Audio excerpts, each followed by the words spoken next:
আজকে শেয়ার করছি জন্মাষ্টমী স্পেশাল তালের বড়া মুচমুচে। দেখো ওখানে আমি হাফ কাপ চিনি নিয়ে রেখেছি আর একটা কলা দিয়ে দিলাম। এইভাবে একটা তালের বড়াতে একটা কলা দিলে খুব নরম হয় বড়াগুলো, খুব ভালো হয়। আমরা তো ছোটোবেলায় আমার মায়ের হাতে এইভাবেই আমরা তালের বড়া খেয়েছি। এইভাবে একবার বানিয়ে দেখো। আমি মাপগুলো বলে দিচ্ছি। হাফ কাপ সুজি দিচ্ছি,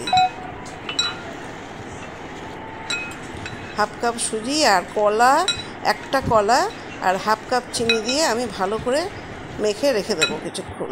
দেখো নরম হয়ে গেছে। 5 মিনিট আমি রেস্টে রেখে দিয়েছিলাম। এবার আমি দিচ্ছি 1 কাপ আটা। আটা ময়দা মিশিয়ে দিলে কি হয়, বড়াগুলো একদম নরম ভেতরটা থাকে আর ওপরটা মুচমুচে থাকে। পুরোটা ময়দা দিয়ে না করাই ভালো, আটা ময়দা মিশিয়ে দিলে খুব ভালো হয়।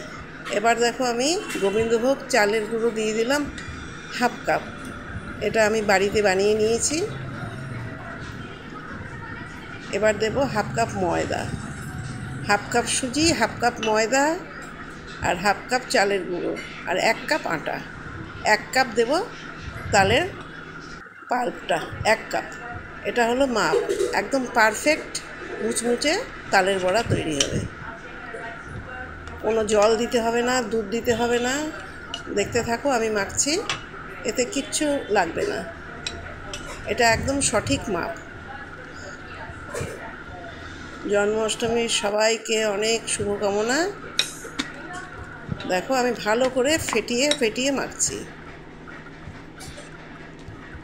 এবার একটা নারকেল কুড়িয়ে রেখেছি, ছোট একটা নারকেল আমি হাফ মালা দেবো, অর্ধেকটা আমি দিচ্ছি। এখানে একটা পুরো আছে, এবার আমি হাফটা দিয়ে দিলাম। জন্মাষ্টমীতে এইভাবে গোপালকে ভোগ নিবেদন করো তালের বড়া। গোপালের খুব প্রিয় তালের বড়া, তালের মালপোয়া। আমি রিফাইন অয়েল দিয়ে রেখেছি। তেলটা একদম হাই ফ্লেমে গরম করে নিয়েছি, তারপরে একদম লো হিট আছে, নাহলে ভেতরটা কাঁচা থেকে যাবে, ওপরটা লাল হয়ে যাবে। এইভাবে আমি ছোট ছোট করে বড়াগুলো তৈরি করে নিচ্ছি। এইভাবে একবার বানিয়ে গোপালকে ভোগ নিবেদন করো। কালকে জন্মাষ্টমী, সবাইকে অনেক শুভকামনা। সবাই খুব ভালো থেকো, সুস্থ থেকো।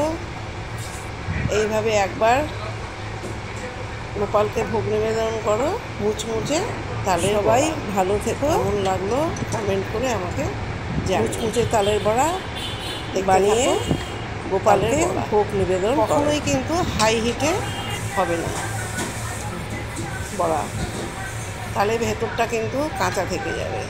আমি কিন্তু লো হিটেই পুরো বড়াগুলো ভাজছি। তেলটাকে প্রথমে দেখো গরম করে নিয়েছি।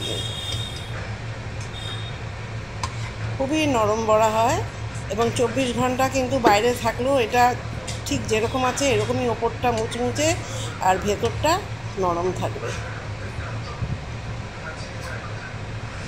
এইভাবে একবার বানিয়ে কমেন্ট করে আমাকে জানিও কেমন লাগলো। সবাই খুব ভালো থেকো।